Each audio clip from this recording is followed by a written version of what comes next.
Anatomi dasar, sistem muskuloskeletal, fungsi utama, memberikan bentuk tubuh, memungkinkan gerakan, dan melindungi organ vital. 1.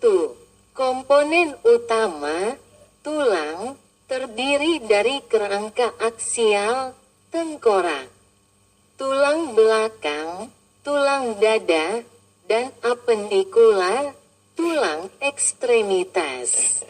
Otot, 3 jenis, otot rangka, otot polos, dan otot jantung. Sendi dan ligamen, menghubungkan tulang dan memungkinkan gerakan. 2. Penerapan klinis, X-ray untuk mendeteksi patah tulang. Terapi fisik untuk pemulihan fungsi otot dan sendi. Penjelasan detail sistem muskuloskeletal 1. Fungsi utama sistem muskuloskeletal. Sistem muskuloskeletal adalah gabungan dari otot, tulang, sendi, dan jaringan ikat yang berfungsi untuk memberikan struktur dan dukungan bagi tubuh. Melindungi organ internal seperti jantung, paru-paru, dan otak. Memungkinkan gerakan tubuh melalui kerjasama antara otot dan tulang. Menyimpan mineral dan lemak, tulang menyimpan kalsium, fosfor, dan lemak yang dapat dilepaskan saat tubuh membutuhkan. Pembentukan sel darah, sum-sum tulang menghasilkan sel darah merah, sel darah putih, dan trombosit. 2. Komponen utama sistem muskuloskeletal. 1. Tulang fungsi, memberikan bentuk tubuh, melindungi organ vital, serta tempat melekatnya otot untuk gerakan. Jenis-jenis tulang, tulang pipih, misalnya tulang tengkorak, dada, dan panggul. Berfungsi untuk perlindungan organ tubuh. Tulang pipa, misalnya tulang lengan dan kaki. Berfungsi untuk gerakan dan penopang beban. Tulang pendek, misalnya tulang pergelangan tangan dan kaki. Berfungsi untuk memberikan fleksibilitas. Tulang tidak teratur, misalnya tulang belakang dan tulang wajah. Struktur tulang, korpus tulang, bagian utama yang keras dan padat. Spongiosa, jaringan tulang berongga di dalam tulang yang mengandung sumsum tulang. Endostem dan periostem, selaput tipis yang membungkus bagian dalam dan luar tulang. Bertanggung jawab untuk pertumbuhan dan perbaikan tulang. Sumsum tulang, sumsum merah, terletak di dalam tulang, bertanggung jawab untuk produksi sel darah. Sumsum kuning, terletak di bagian tengah tulang panjang, berfungsi menyimpan lemak. 2. Otot, fungsi, menghasilkan gerakan, menjaga postur tubuh, serta menghasilkan panas untuk tubuh. Jenis-jenis otot, otot rangka, ditemukan pada kerangka tubuh, bertugas untuk menghasilkan gerakan yang dapat dikendalikan, voluntar.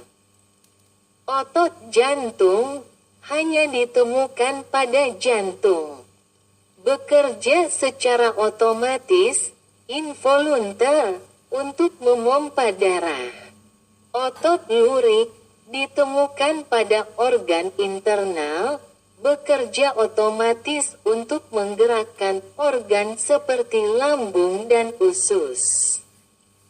Struktur otot, serat otot. Sel otot panjang dan silindris yang memiliki kemampuan untuk berkontraksi dan menghasilkan gerakan. Miosin dan aktin, protein yang bekerja sama dalam proses kontraksi otot. Tendon, jaringan ikat yang menghubungkan otot ke tulang dan memungkinkan gerakan. 3. Sendi fungsi, tempat pertemuan dua tulang yang memungkinkan gerakan antar tulang. Jenis-jenis sendi, sendi sinovial. Sendi yang memungkinkan gerakan bebas, seperti sendi lutut, siku, dan bahu. Sendi kartilaginosa, sendi yang dihubungkan oleh kartilago, tulang rawan, seperti sendi antara tulang belakang.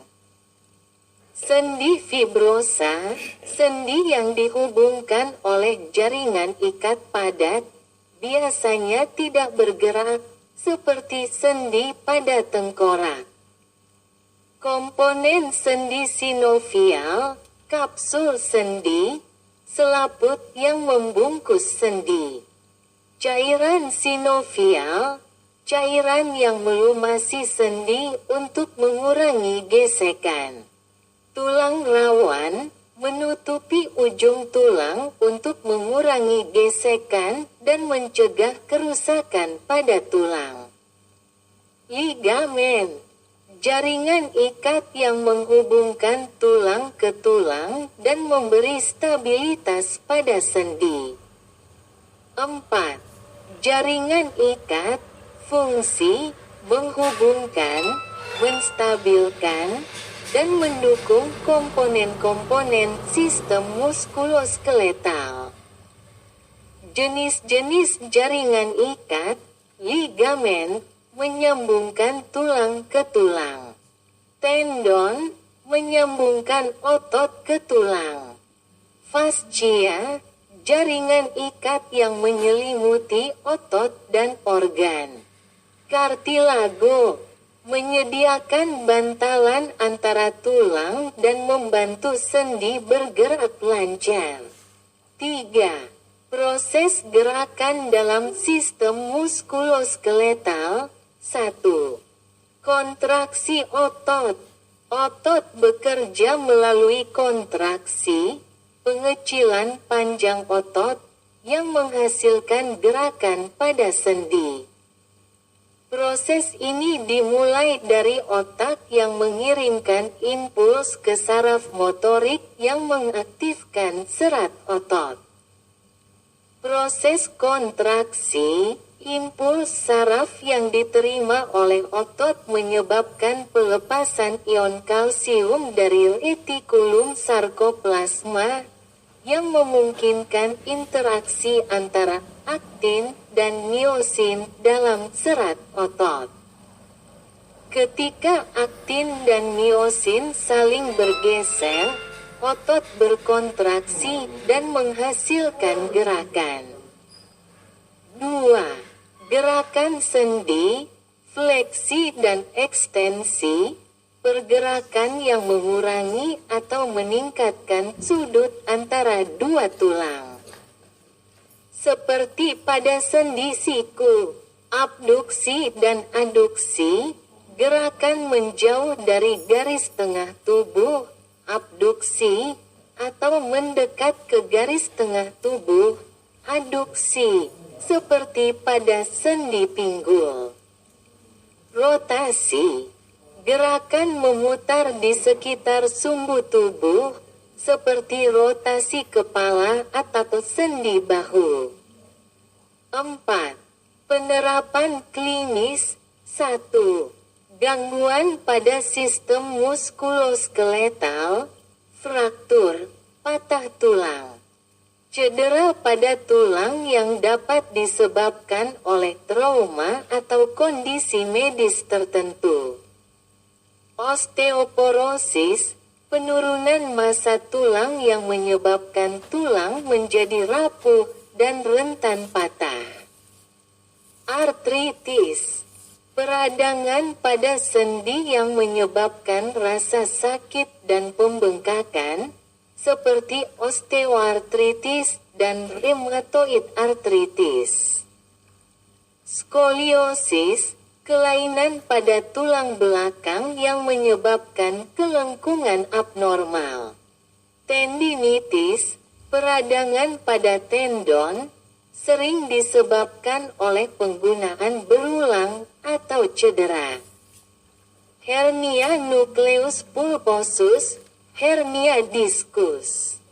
Ketika cakram tulang belakang tergelincir dan menekan saraf. 2. Diagnostik Ronsen X-ray untuk melihat patah tulang atau perubahan pada sendi. MRI Magnetic Resonance Imaging untuk memeriksa jaringan lunak seperti otot, ligamen, dan cakram tulang belakang. CT scan untuk mendapatkan gambaran yang lebih detail tentang tulang dan sendi. Tes darah untuk mendeteksi tanda peradangan atau kondisi medis lain yang mempengaruhi sistem muskuloskeletal. 3. Pengobatan, obat-obatan, seperti NSAID, non-steroidal anti-inflammatory drugs, untuk mengurangi peradangan dan rasa sakit. Fisioterapi, untuk pemulihan gerakan dan penguatan otot setelah cedera. Bedah, untuk memperbaiki fraktur, mengatasi hernia diskus, atau mengganti sendi, seperti penggantian sendi lutut. Alat bantu, seperti penyangga atau alat ortotik, untuk mendukung bagian tubuh yang cedera atau lemah.